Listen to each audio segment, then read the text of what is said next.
Well, back to Legally Screwed. I'm your host with the mostest, attorney Jeff Kaufman. Sitting next to me is my good friend, fellow comedian, Yes. James John. Soon to be fellow lawyer. Yeah. Yeah. He plays a good one on TV. Thank you, man. People don't realize commercials are hard. You make a lot of commercials. Commercials are hard. Not easy. Yeah, and it causes people to have different looks towards you. Mm-hmm. Like if they see you on TV, they go, "Yeah, I saw your commercial," and you're not quite sure whether they liked it or not. Gotcha. Somebody sent a picture of one of our commercials, and I have a lot of yellow on the screen. And they go, and I was laughing. I'm going, well, that's just so you don't have to pay attention to my lack of talent. Mm-hmm. You know, you're too busy looking at the yellow to realize how bad a job I'm doing. Yeah. So, yeah, I know you have a question for me. I do, but before I Okay. ask you this question, I want to preface it by asking you another question first. Now, attorneys, Yeah. they represent clients. Normally, yeah. Normally do. Sometimes they represent government entities, corporations, True. city. But this one has to do with a client. Okay. What's the rules between a lawyer and a client engaging in a personal relationship? You mean sexy stuff? Sexy stuff, yes. Okay. Sexy stuff. Normally, the answer is hells no. There you go. Hells no. And tell us why. Now, why? Yeah. Because this person depends on you. Okay. And you have undue influence over this person. Correct. And sometimes people do it, in the past, I'm not going to represent you unless we're having sex. Mm-hmm. Now, there is an exception. For example, if we were in a relationship before I started representing you. Okay. Okay? Because there are husbands who represent their wives and wives represent their husbands. Yeah. Dumb idea, though. Why? It's horrible. Because a client always has questions. That is true. Now, imagine they're upset about their case. Mm-hmm. And you're having sex with this person. Mm-hmm. Worst fights ever. Ooh. Because you're going, I can't really, you can't tell somebody you're having sex with, stop. Everything you're doing is not helping. No, Yeah. no, you're killing your case. Yes. You're doing this. Mhm. But I'm worried. I can't talk about this anymore with you. Yeah. Okay, no more sex. It has to be, you have to separate yourself. It has to be There some has kind to of- be a separation. Got it. I remember this one husband was representing his wife in a criminal case, and he sucked because he doesn't do criminal. Oh, but he's a lawyer and it's my wife. I'm a lawyer. It's my wife. I can do this. Okay. And I was working on the other side of that one earlier in my career. And I told him, I said, dude, you gotta hire somebody competent. I'm a lawyer.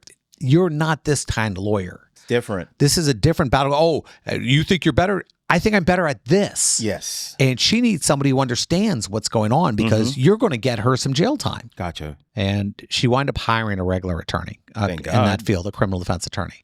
And I was able to work with him. And, of course, he knew what he was talking about. Mhm. So she wound up getting a much better offer. Good. I want you to know, prosecutors are not going to cut you a break because you have a bad lawyer. No. In fact, they're going, well, this evens out. For every time a lawyer kicks my ass, I got to kick yours. There you go. So yeah, no, do not have sex with your clients. It's not a good idea.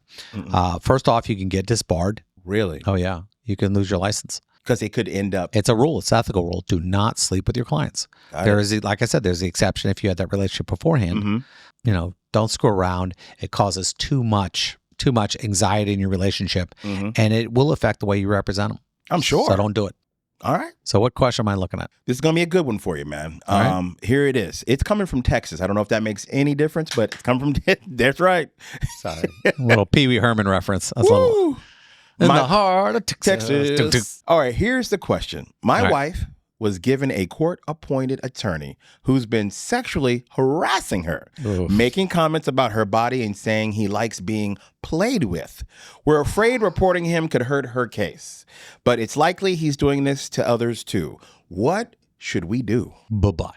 Okay, got it. No, you got to cut it loose. And how do you do that if it's court-appointed? What do you do? Go in front of the judge and you contact that attorney first and say, listen, I'd like you to withdraw and I'd like somebody else to be appointed. Gotcha. Is that simple? And I would give the attorney the opportunity to say, listen, I don't care what you say. Mm-hmm. I don't care what excuse you give that judge. Mm-hmm. But if they ask me why, it's not going to go your way. Got it. Because the accusation is a tough one. It is. Now, I've been on the other end of that where I've been able to go, no, this didn't happen. I'm willing to argue it. Okay.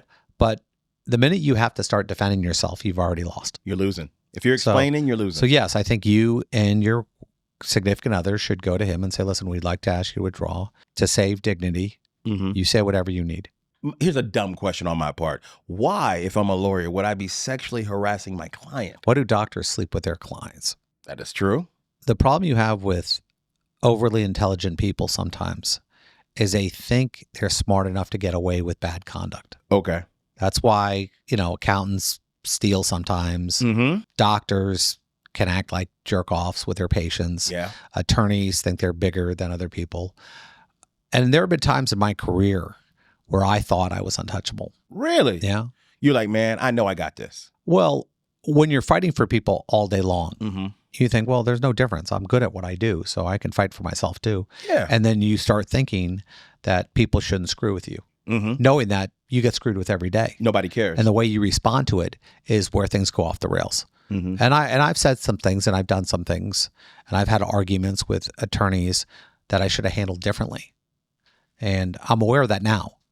But experience teaches you a little humility. And I love what you said. Overly intelligent people, they do dumb things sometimes. Oh, yeah. Yeah, really I'm smart too people. smart to get caught. Yeah. No.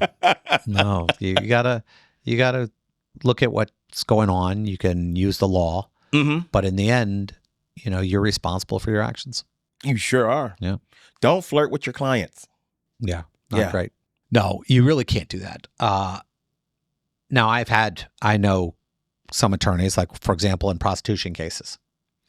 Criminal defense attorneys are kind of the worst when it comes to breaking that rule. Why? Client's vulnerable? Now, if you're a criminal defense attorney and you're talking to me right now, you go, I don't do criminal defense. I do, I represent people accused of crimes. Okay, I get it. I get it. But on your card, it says criminal defense. Yes, it does. And you advertise under criminal defense. You don't advertise under, I represent people accused of committing crimes. No, nobody does that because, first off, it takes too much time. Well, I'm not a lawyer, as you know, but let me shoot some of those lawyers bail. If they're representing a prostitute, all they're doing is sampling the product to be able to talk about it intelligently. That should not be held against them, my friends. If you think about it, all I did was make sure the woman was proficient in what she claimed to do. Now, Your Honor, if that's illegal, then put me in prison. See, he just showed you. Attorneys and comedians think they're too smart for their own good. No, I've actually seen, I did criminal defense for about 5 years. And what happens is when your job is to get people to become less responsible for their actions, they're going, well, you're representing people and it's a duty. Not saying it's not. Okay. What I'm saying is sometimes this darkness gets into you.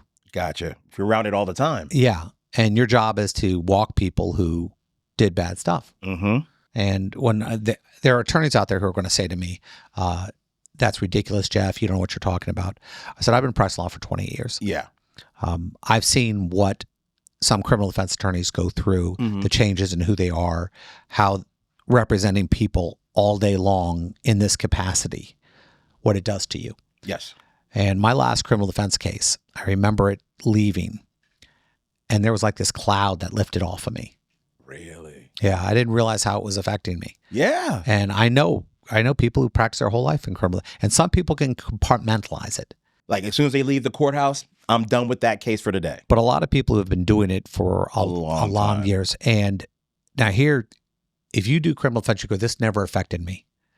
You are lying if you will say you haven't seen this affect other people. It's kind of like drugs. I can test drugs, but I can either get addicted or not addicted. Correct. So it's just your physiology. Gotcha. So yes, it might not affect certain people, but you are entering a realm where there's a lot of negativity that can attach to you. And let's be honest, though, a part of the legal process, though, is everyone gets a fair trial. No matter what you may think of this person or what they've done, everybody does deserve a defense. When people ask me about it, my answer, and it still is, your child commits a heinous crime and the death penalty is on the table. Do you hire an attorney? Yes. What if you know she did it? You still hire an attorney because that's your child. Exactly. Yeah. So it's going to be that your child, your husband, your brother, your sister, your best friend. And everyone is so, how can I say it, cavalier on how they feel about criminal defense until they're directly connected to it. That is true. So that is definitely true. That's where that falls under. Yes. And the same with what I do in personal injury. People feel the same thing when they see it until they're the ones who are hurt. And they need somebody. And they're like, Jeff, you got to come on. They don't want to pay our medical bills. They don't want to do this. I walk funny now. I didn't do this. I didn't get in my car hoping this would happen to me. Yep. And it's the truth. That's the way people feel, and I get it. And until they're the one directly impacted by it, they have no sympathy. Mm-hmm. And that's not to say a lot of people are. But it does happen. It does. There. The billboards kill people. I mean, I had billboards, but they don't say on it, hey, I got this guy this money. No, it doesn't. And it doesn't mean I have anything against the people who do that. Mm-hmm. How you get a client is not the same as how you represent the client. That is the truth. So if I'm the best attorney in the world and I have to do commercials to get clients, that doesn't mean I'm not the best attorney in the world. I want my attorney to go the extra mile. I want my attorney to be willing to put on a Tigger outfit to make sure that I don't get accused of something I didn't do. Yeah, the Tigger costume. Yes. Yeah. It's so long ago, man. But I remember seeing that. And the fact that I know you now is amazing because I'm thinking back to when I actually saw that because I worked at that theme park at that time. Yeah. Yeah. Yeah. Yeah. That's you hear people talk about it now. Mm-hmm. The other day I saw, people put these documentaries together about criminal cases because crime drama. Yes. And I saw a video on the Tigger trial. Yeah. The trial you famously I was the won. attorney. Yes. I was the attorney who put on the Tigger costume. Mm-hmm. And it's amazing to me that happened less than 20 years ago, but the documentary couldn't have been more false. And the problem is that that's news. And that's now a historical telling of this moment in time. Even though it's inaccurate. Yeah, absolutely inaccurate. So let that be a lesson to anyone listening about what they believe when they see it. Yeah. There were a lot of things said. Yeah. And I was going, no, that didn't happen. No. And that didn't happen. And Yeah. how do I know? Because I was You were in there. the courtroom. Yeah. I didn't sleep for 5 days. I remember exactly how long that trial took. I could remember imagine. every moment of it. I remember not eating Mm-hmm. or sleeping and thinking that if I screwed up one bit, Michael was going to prison for 15 years because that was the minimum. That's insanity, bro. Yeah. Now, no one knew. Because you worked there as well. People don't know that. Nobody didn't know it. No one knew. And they didn't know until you got back to work. Like, bro, you were on TV as a lawyer. They didn't know it till the last 20 minutes of the trial. Bro, was everybody trying to get free legal advice after that? No, they were pissed. They were mad? They were mad. Why? There's a rule when you work in the parks, and don't spoil the magic. So they were upset because you, to prove a point, put on the actual costume. To actually keep somebody from going to prison. Yes. I broke that rule. And I said exactly what I said to you the other day when we were talking about everyone has a right and it matters when it's somebody you care about. Uh-huh. And they couldn't understand that. And Disney, to this day, 5 months later, I was told, you're no longer, your services are no longer. Thank you for your service. Yeah. And it broke my heart because I loved working at Disney. We're theme park guys. Yeah. We love it. I was part of the cult. Yes. 7 years. I did entertainment 1 night a week or 2 nights a week. I did 15 years. And nobody knew I was a lawyer. That's insanity. And it was amazing to me. But I think that also affected other performers too, because they were like, well, listen, we're living out of our car and you come in here and do this as a hobby. And I don't want to call it a hobby because you can love something. Absolutely. And when the money doesn't matter, I guess people go, well, that's a hobby then. Mm-hmm. I didn't spend my money. Sometimes I didn't even know I got the check. I mean, there was a way to put money into stocks and you'd get like back then it was like $2 going to the stock. Yeah. And I think I still have those shares, which is kind of funny because they're in an account somewhere that Disney's holding. Yeah.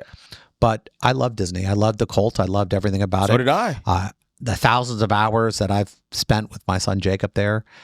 Every once in a while, somebody will look at me and go, dude. Yeah. Yeah. But I miss it. Like if I would have got that job back, if they said, Jeff, you can work 1 night a week. And you still do it. I would do it. Yeah. And I'm going to tell you this. I know some people, they were upset with you when you were in that court case and you wore the Tigger outfit because they said you wasn't preserving the magic. Let me tell you something. If I'm facing 15 years as a black man, you could dress up like Medea from a Tyler Perry movie. Please do it. Hello. Okay? I need not to go to jail. Look at me. I'm cute. Yeah. The weird part of that history was I was supposed to work a shift the night the verdict came in. And I had to call in. The first time I called in 5 years. You I couldn't tell them why I called in. Oh, really? literally an hour and a half after I was in that Tigger costume, the jury came back with a not guilty verdict. And after these people, I showed up a week later, and everyone was telling me what happened. Mm-hmm. They were like, Jeff, and they were all mad. I said, but when did you guys find out? They said, well, we were all running late to get to parade bases where they were doing, I think, the Spectral Magic at the time. It was Spectral Magic. And they were all in the cafeteria watching the TV. The verdict is in. And so everyone's running late. Yeah. But they had to watch the verdict. And when the verdict came in not guilty, the place erupted. And that was an amazing feeling because everyone felt that they were on trial because they knew it was BS. They knew that it was a horrible. But that would have affected them if it would have came back different. Every Tigger costume was pulled. Wow. They didn't tell people that if he would have been found guilty that day, all the merchandise in the park is gone. Everything with the Tigger on it was being pulled from the park that night. Wow. So it's so strange now to think about it.